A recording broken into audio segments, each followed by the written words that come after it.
Hello, everyone. A lot of the news today come from Ukrainian sources.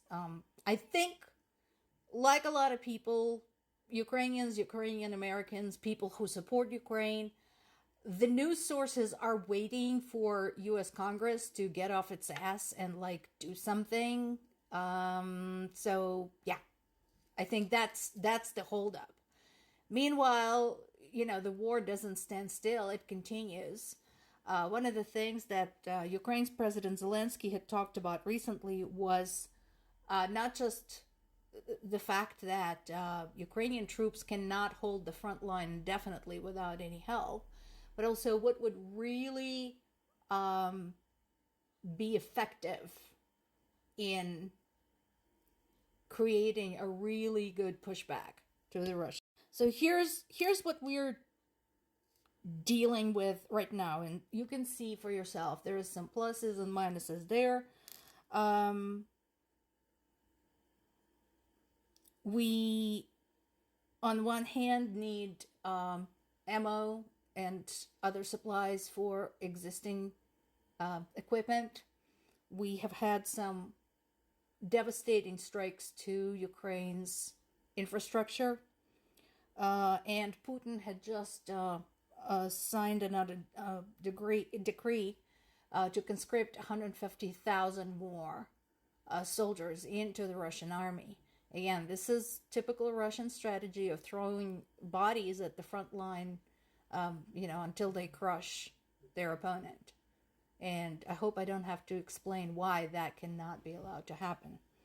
On the other hand, France has committed to send some air defense missiles and armored vehicles. So that's awesome.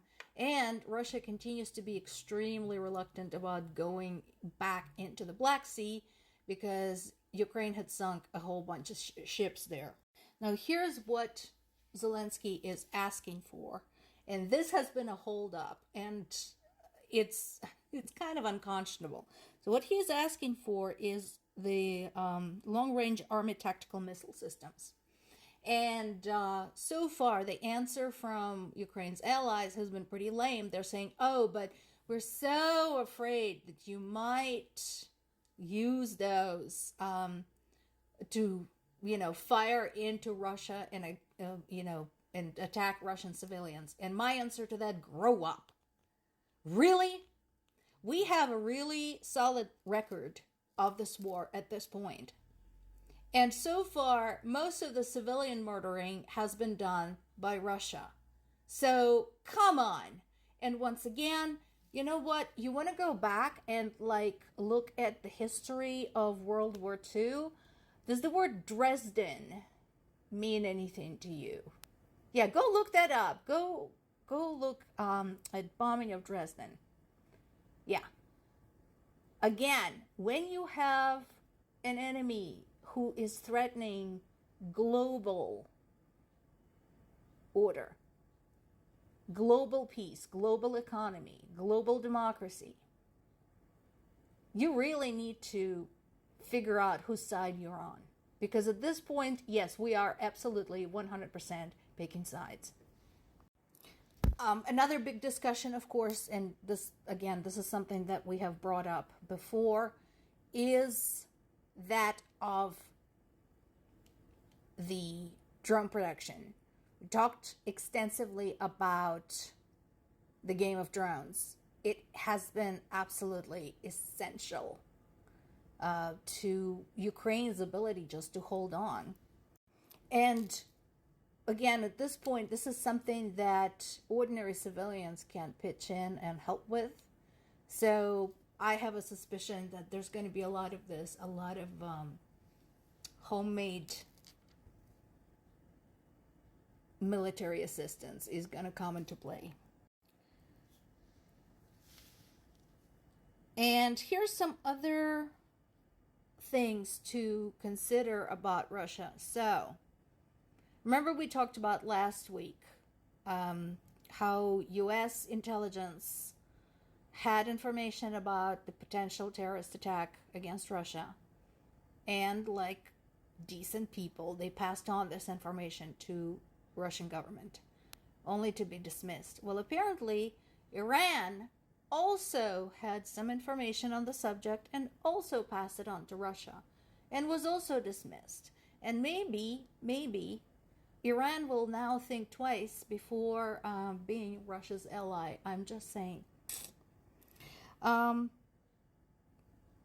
Russia continues murdering civilians, attacking cities and towns, and in addition, we have another American-Russian journalist who is facing 15 years in prison on charges of spreading false information. She was reporting on the war and the situation in Russia. So, of course, she is accused by Russian authorities of spreading false information. I found this particular headline kind of amusing. Oh, France. I don't think this is actually going to happen.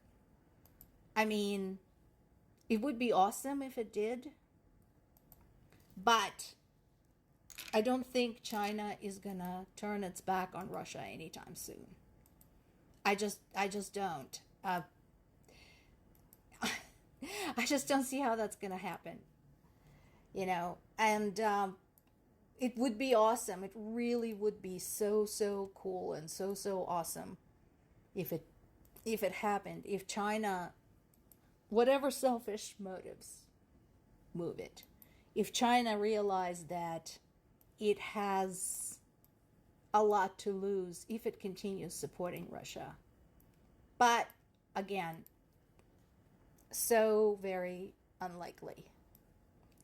So, good advice, but I don't think it's going to happen. This is happening.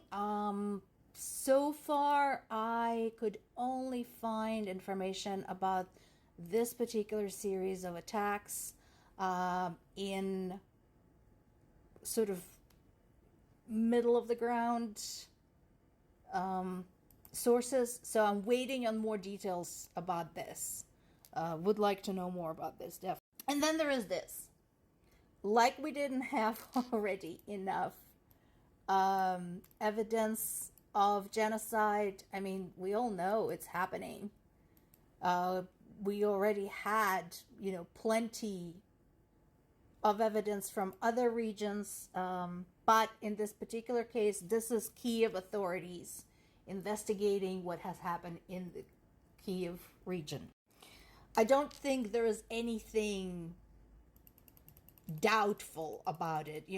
What I found amusing about that headline is what they're saying, possible genocide. Nah. It's happened. We know it happened. We know it. Just, there's nothing possible about it. Because let's take into account what we have so far from other areas, other regions of Ukraine. Russians have been ruthless to people of Ukraine wherever and whenever they showed up, anywhere on Ukrainian territory. So there's plenty of evidence. It would be nice if something was finally done about it.